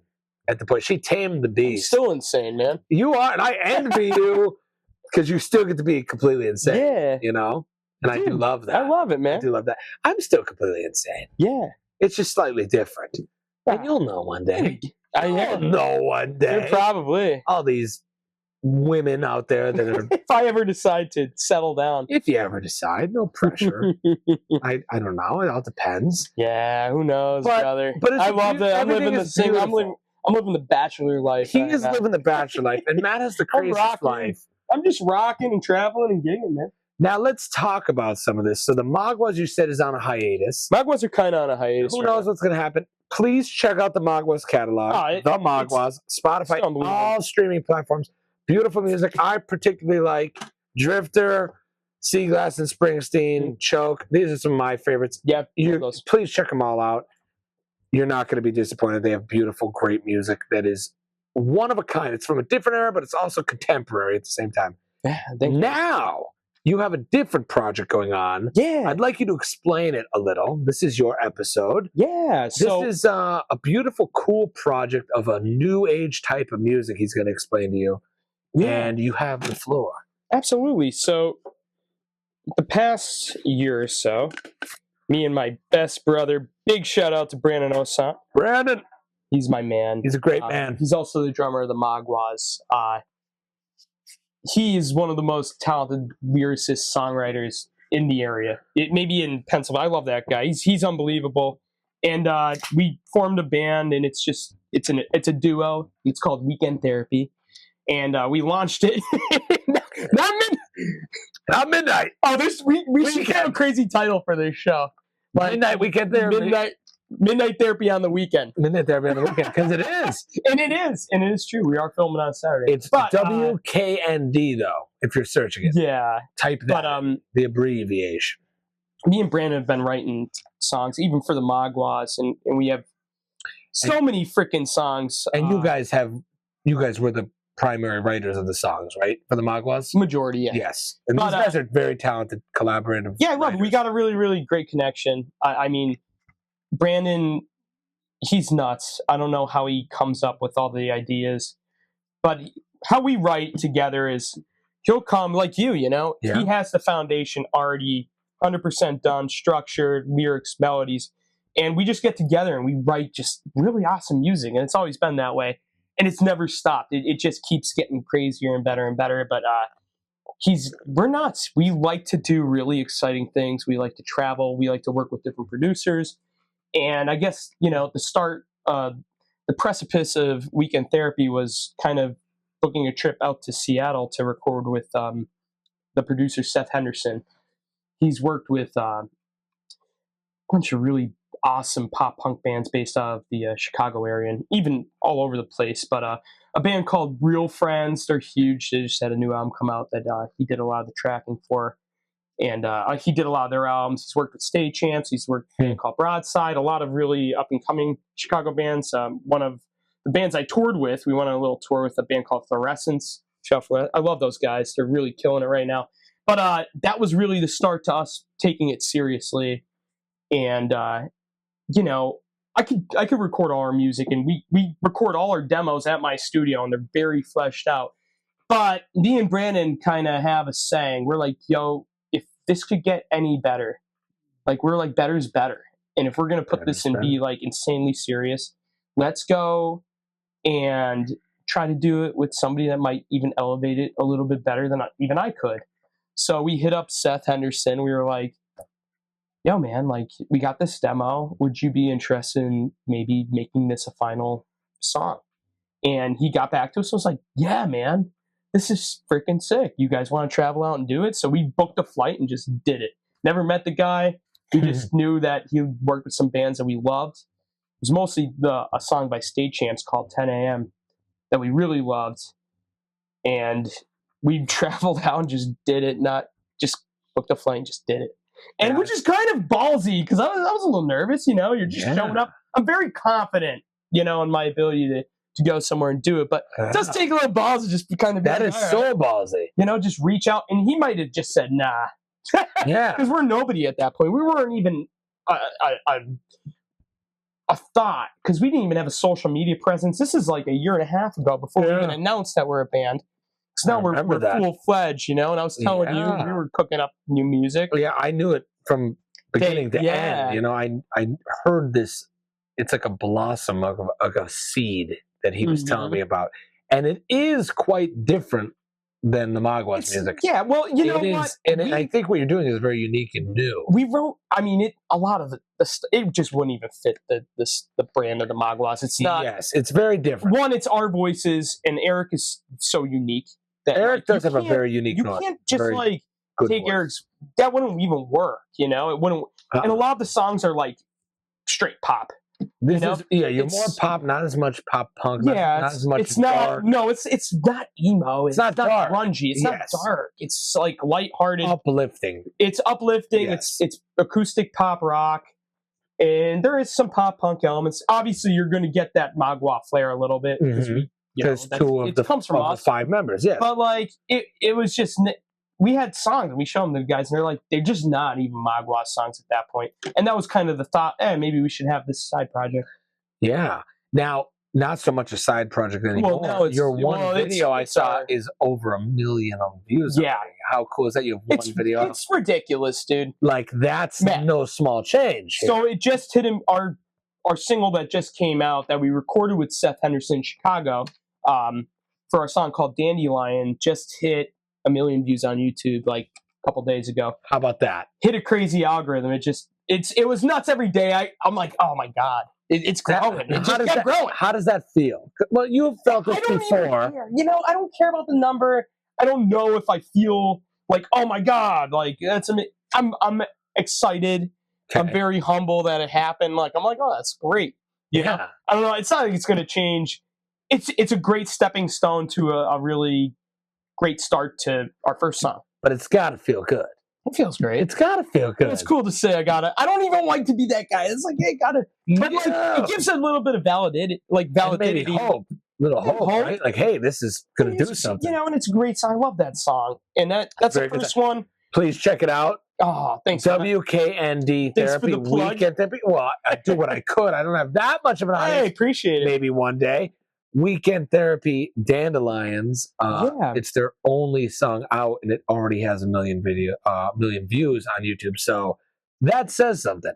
Yeah. That says something really big. So please keep an eye on them. Yeah. So I'll keep it abridged. Since then, we went back.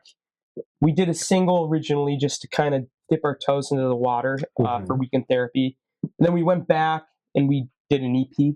Yeah. And is that coming out soon? Well, you know, there's big things coming. I don't know if I can announce officially. How about a hint of what's coming? Well, we went back after again to Florida, and we worked with the guy who influenced everything, Derek from Stage Champs. We actually got together with the man, the reason why we went to Seth Henderson in the first place, and we went and we did another few songs. So we do have an album done, and I mean, we teased on our TikTok. We've been doing a lot of stuff. Like we ran a contest where we let our audience choose what song we're going to do next. And that was a very cool TikTok campaign. Just teasing. We have so much music written, man. You know, you have thousands of songs. Yeah, well, I'd say we have a couple hundred songs. But you yourself, maybe not.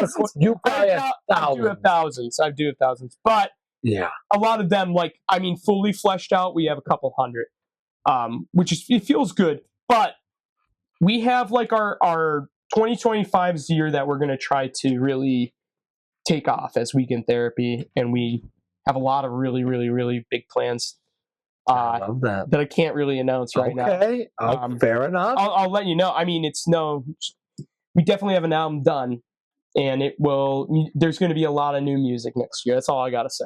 So, are you like a resolution or New Year's guy, like resolution guy? Totally, yeah. So you feel like this year is a year of new beginnings. That's a great way to put it. Would you say that? I'd say it's well, you know, I wouldn't even say new beginnings, because you know what? I love everything I did up until this point. It's mostly just it's a year of really, I want to put it in a really way that I'm thinking of it. That's a great question. Yeah, I'm wondering, like, what does it feel like? To me, you have a lot on your plate. I think that I'm turning 30. You will turn 30 this year, which is crazy. And I really want to give it my all. Okay. And what does that mean to you? To me, it means that by the end of the year, I hope, and we just announced Weekend Therapy, and it's already been really great, you know? Mm-hmm. But I mean, by the end of the year, I'd love to be on tour with a really big artist, and I'd like to do a lot more big touring. Okay. And I would like to, for 2026, like, it's going to be world domination at that point. Okay. That might sound kind of crazy. No. But, like, I want to feel like, okay, I'm really put myself in a position that this could be a realistic, like, wow, all right. And I want to assert myself to the music industry as much as possible 2025, if that makes. And it does. Yeah. It does. In a nice way. Now, I'm not projecting, I'm not showing on numbers, because numbers don't mean anything, you know? Now, I want to go a little deep here. We had a lot of stuff we're going to talk about. Mm-hmm. We could talk about anything. We could talk to you about nonsense and current events, but we're not going to, because Matt's a very interesting guy that's giving you a very interesting perspective. You are, brother. And this is Midnight Therapy, so I do want to go a little therapeutic here. All right. I am a therapist, not licensed. Mm-hmm. They know that. The fans know that. But I do want to dive into this a little. So I have two things that come to mind. Yeah. What does it mean to you to have that goal come true? Do you feel the pressure of getting older? And do you feel that something needs to give so that you feel that you get the fulfillment you've always deserved? Yeah. I feel that. And I feel that I put a lot of work in, and I feel that a lot of people don't understand it. And I feel like if it were to work, quote unquote, I would get finally the closure. Yeah. And we're all getting older, but you say you're getting 30. That's a big one. 30 is a big one. Do you feel like my time has to come now so I could finally prove to myself and others that I've done it? Beautiful question. I just want to know, how does that feel for you, putting in years, maybe over a decade of work into music? Yeah. What does it mean to you to be reaching 30? Is there pressure? Are you scared? You and Brandon, you're both in the same boat. Yeah. You're doing this.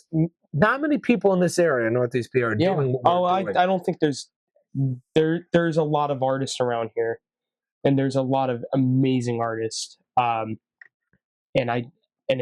This is the question that all artists have. Yeah. But to bring it back, yes, 100%. I feel that way. Our area also doesn't help because they don't get, like, if you tell somebody you're a musician in somewhere like LA or Nashville, they understand. But around here, I think they think that you're like, oh, what do you do? Like a hobby? You play over at the bar? Yeah. And they don't understand that you write music, you make money off your royalties and your checks, and touring around and doing everything like that out of this area, not just playing over at the local bar. But back to your question, I mean, brother, like, I feel like 30 is not super old anymore. No, it's not. But I started kind of thinking that way, to be honest with you, when I turned like 27, 28. Like, okay, I'm getting older, and I really think that, am I scared? No, I'm not scared of shit. Whatever happens, happens at the end of the day. And I think you're the same way. I think you have that. Way. But, like, I think that now is the time that I need to really be serious about this. Because if you don't take it seriously, in a few years, you're done, Yeah. And I don't want to put an age on anything, but you really, I mean, by serious, I mean, go all in. That's kind of what I'm doing. That's what I'm saying. I know it's more in the how I feel about it aspect, but man, I am going all in. So that's what I'm saying. Like, I'm not saying that there's a certain time where it ends, but let's say there's a fire under our asses now. Yeah. Where we're not 18 anymore. Yeah. And it's like, what are we going to do? Yeah. Are we going to quit? And I said it on the one episode, and get a haircut and put on a bow tie and work a corporate job. Yeah. Or are we going to go balls to the walls and double down? I like the idea of doubling down. Yeah. You know what I'm saying? See, I'm like very fatalistic. Like, I believe that I wouldn't have had like a lot of these opportunities that I do have now if I didn't do what I did from the beginning. Which with the Maguas and everything, I met a lot of amazing people over the past few years. Played a lot of great gigs. The gigs, everything, it's everything combined. It's the experience of even learning how to be in a band and talking to the crowd and being on stage and doing that hundreds of times, and the marketing and reaching out to people. There's such a big picture behind it that I'm just happy for new beginnings. I think that it's going to be a really awesome year. I think it's what you make of it too. It is what you make of it. It's what you make of it. You are fortunate. You gotta be proactive on it. But, like, dude, and Brandon is unbelievable. The guy has a schedule for our entire year for 2025 already. And I think if you want to take a band seriously and you're independent and you want to actually make progress and, like, kind of like, all right, let's see this, let's set goals, let's figure out a plan every month for 2025. Like, that's how far we think ahead. And it's a little crazy, but no, it's not. That's how we do. And I credit Brandon should be managing major label bands. Like, he's crazy awesome at it. If you're not ahead, you're behind. I mean, the guy he's nuts. He's awesome. But he's a great guy to have, and he's talented too. Yeah. That's why you guys have and we love each other. Power team. You got a power team, which is nice. It's always better to have a team. No man is an island. I always say that. The only thing I could say is, with everything you said, what you have to keep in mind is that, are you a believer of free will or determinism? Or both? Yeah. Do you think some things are predetermined?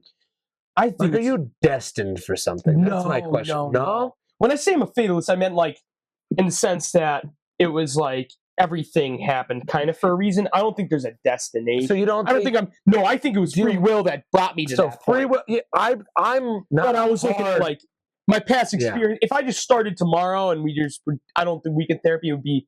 It would be me starting from the beginning. No way. You know what I'm saying? That power behind it, yes. I think free will, but it all happened. It did all happen, you know. Here's what I'm a crazy person, you know. Like I taught myself, I never stopped gigging acoustic.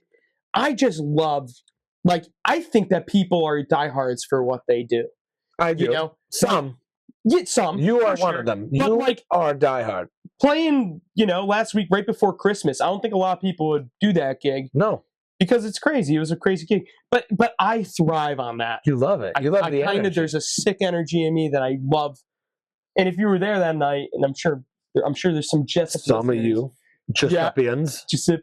You probably know. I freaking loved it. I had a great time. It was amazing. But I do that. Like, I never stop looking for an opportunity to have a new artist in my studio, to have Cat Matt over. We were talking shop.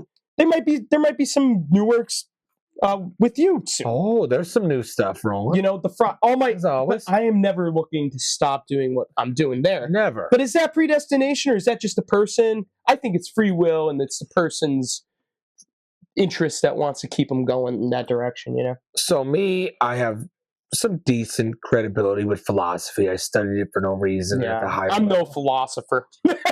I self-proclaim to be one, but I'm not a hard determinist, which means everything's preordained. Yeah. I'm a soft determinist, where you live in chambers of predetermined factors, and within them you can act free. Yeah. But the big chunks are fate. Yeah. It was going to happen no matter what. Wow. And I do believe that. I think that's the same for you, my friend.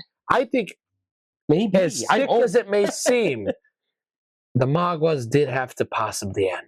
Yeah. And that this Weekend Therapy did have to begin. Sure. And that all the things that happened to you maybe had to happen. COVID had to happen. You and me had to record a lot. Everything did happen. And those aren't free will. Yeah. You didn't free will COVID. You didn't free will the Maguas then by you, but yourself. Yeah. And I'm not saying the Maguas taking a break is a good or bad thing, but it did create this new thing. Sure, yeah. And it did create you and Brandon to plan out the whole year of 2025, which maybe isn't only free will. Yeah. It might be something that's fate. And me, I go with it. There's an old saying, there's two, amor fate, which means learn to love your fate. I love that. Stop trying to go against it. Yeah, it's beautiful. Say, I didn't expect this, but I'm going to go with it. Yeah. Because it's your fate. I bring up Pirates of the Caribbean all the time. If Jack Sparrow was on that ship, he would have had the same curse. But because he was mutinied, he didn't have the curse. See what I'm saying? Yeah. It seems like when you're mutinied on the island, it sucks. But you don't know that the whole ship got cursed. Sure. Into this terrible plague. Learn to love your fate, whatever it may be. Stop thinking it's all over and I have to do this by age 25 or this by 30. Well, yeah. It's all bullshit. Just go with it and keep going. It is. That's I used to be a major yes man, though. And it's like I'm a maybe man. You do have to put yourself out there. You do. To make the fate occur. Well, like I said. Or it could just occur, like you just said. You could have a honk to it. You could, or that's a crazy thing to say, though. You know, like I always say, you're not going to find fate if fate is getting struck by lightning when you're inside on the lazy boy. Yeah, you need to be out in the field with the lightning rod. If you're going to get struck, you need to be out in the field, and you need to be holding something conductive. If you're not doing that, you're probably not going to get struck in your house. Yeah. So if you're doing nothing, and you're not challenging yourself, you're not making yourself vulnerable, you're probably never going to get that chance. And that's the problem. You have never had a problem with the standing out in the field with the lightning rod. You've never stopped. Yes. As long as I've known you, it's always the next project or the next song or the next thing. And even if you were bored one night, you would write a song. And that's you. Well, that's what I do. And that's true. It's the nature of a snake to bite. It's the nature of a musician to make music. And you are definitely a musician, and you're good at what you do. Thank you, brother. So I appreciate that. Of course, I'm only speaking the truth.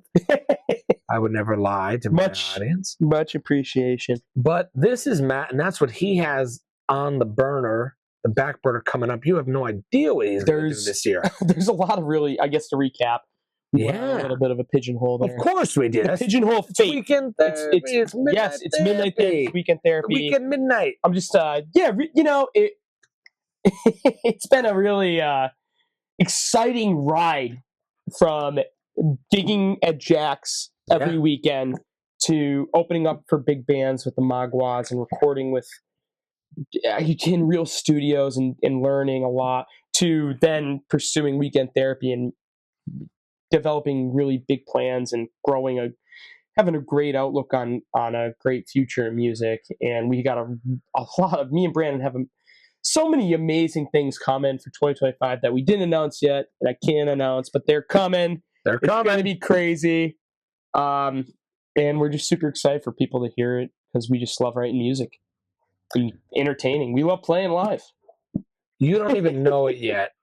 Maybe his coaster's been sticky all night. So sticky. You're just going to have that one. Yeah. Take this out. Because I don't think it's going to stick to my grimace. Yeah. You know? It's not going to stick to the grimace. So this thing Matt's got a sticky coaster.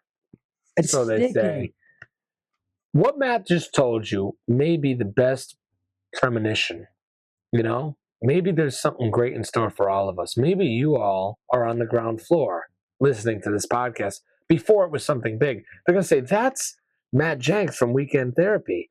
He was on that podcast early, number 30, episode 30. How crazy. Dude, you'll never know. Thanks for having me here, by the way. Dude, you're fucking welcome. You don't want anyone else. The absolute on best. This podcast. Come on. We have talked to you for a very long time, and we could go another 4 hours. Me and Matt are very well-versed in conspiracies and some local funny things. I was going to bring up that Matt is a vegan, which he is. I might be one of the only vegans. Hey, if there's any vegans in the area that are listening to this, I'm with you. I feel like I might be the only one, though. Matt loves cauliflower and potatoes. I like mostly potatoes. And hot sauce. That's it. Potatoes and hot sauce. He's a spud guy. He could live on Mars. I ate potatoes for a month straight once. He's a potato guy. A month ago, yeah. He loves tots. Only potatoes. He loves tots of any sort. That's real. That actually happened. That's real. With hot sauce. I've seen it. Of course. He's taking breaks in the studio. It felt great. Eating potatoes. It was unbelievable. It was a great experience. Good times. It was awesome. It's a good time. You saw me eat them in the studio?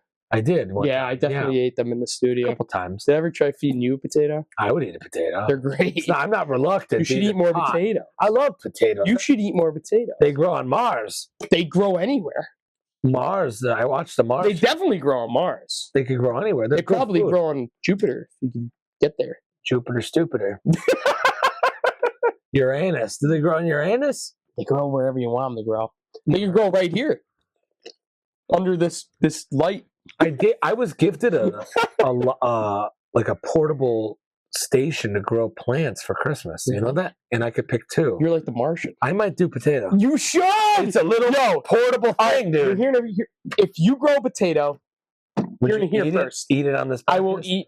If you grow a potato, I will come back. So if I eat the potato, show them the growth of a potato on my little station, you'll eat it. I will come back to this very room in this podcast, and I will eat the potato if you grow it for me. You will have something to look forward to. I will put hot sauce on top of it. Well, there's no other way. There's no other way. I will allow the hot sauce. I'll allow it. Dude. Salute. Anything else you'd like to talk about, Matt? I think we covered mostly everything. We're going to need 5 more episodes, but we covered a lot. We covered a lot. This was a really awesome time. Hell yeah. I had the best. This is the best. I just want to say thank you for having me. Brother. Dude, I love you, man. I want to give a shout out to this guy. If you haven't checked his music out, Cat Matthews, he's my favorite man on the face of the planet. His music's incredible. His artwork might even be better, man. You are the best artist ever, dude. You have such a brand. You have a Cat Matt brand, but your art is, I've never seen anything like it, and I think everybody could attend to that. Thank you, sir. No, I'm serious about that. And he's freaking funny. He's funny as shit. He's a comedian. But I'll take it. We got a lot going in the books for Weekend Therapy. If you haven't heard my band, it's WKND Therapy.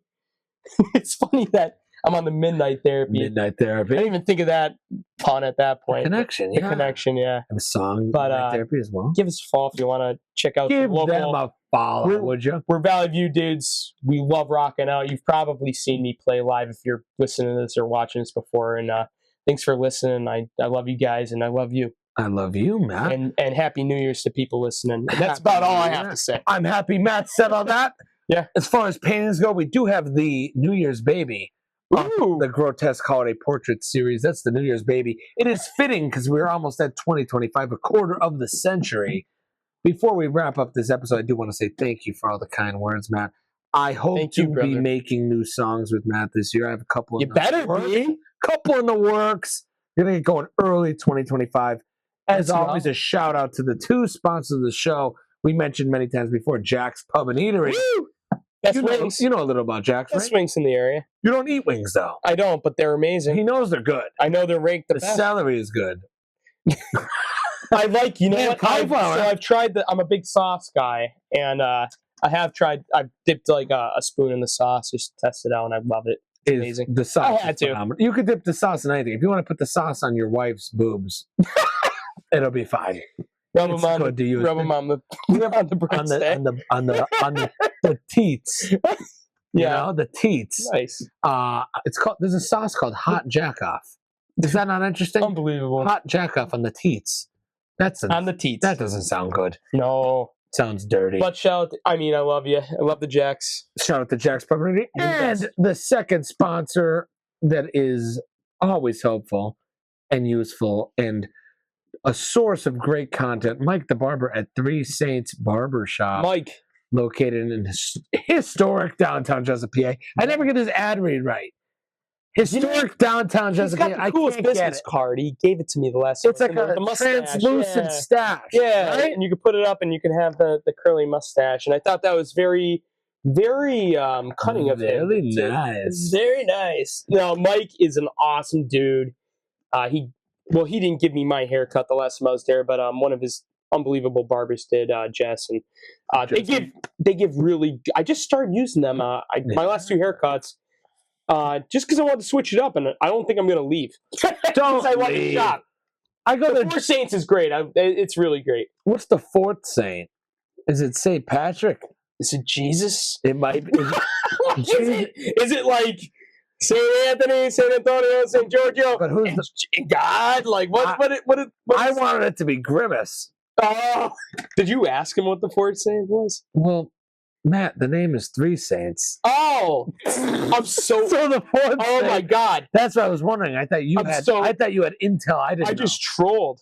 Sorry, Mike. 100%. You might have to cut that out. I will never cut it out because I think Listen, I've only gotten 2 haircuts there. the green team will be joining St. Patrick. It's called the. I thought it was called the Four Saints. It's totally Three Saints. Totally Three Saints. I'm sorry. Unless we're in an alternate dimension. I might be on one. We all might be. But that's for next episode. I'm sorry. It is the Three Saints. But I love the Three Saints. Like, maybe if it got him in once in a while. He wants to go to you. Listen, I've only had 2 haircuts done, okay? I haven't got a haircut since I was 6 years old. It takes me a couple times to remember people's names. So I thought it was the fourth saint. I thought it was, It's an easy mistake.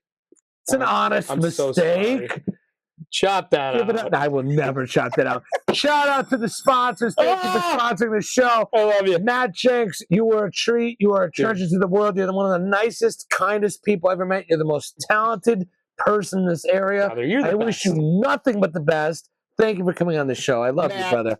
Matt Candid, thank you so much, man. You're the best. I love you. I love you too, you're the brother. best. Thank you, everyone. Thanks for watching. As always, stay curious, my friends, and good night.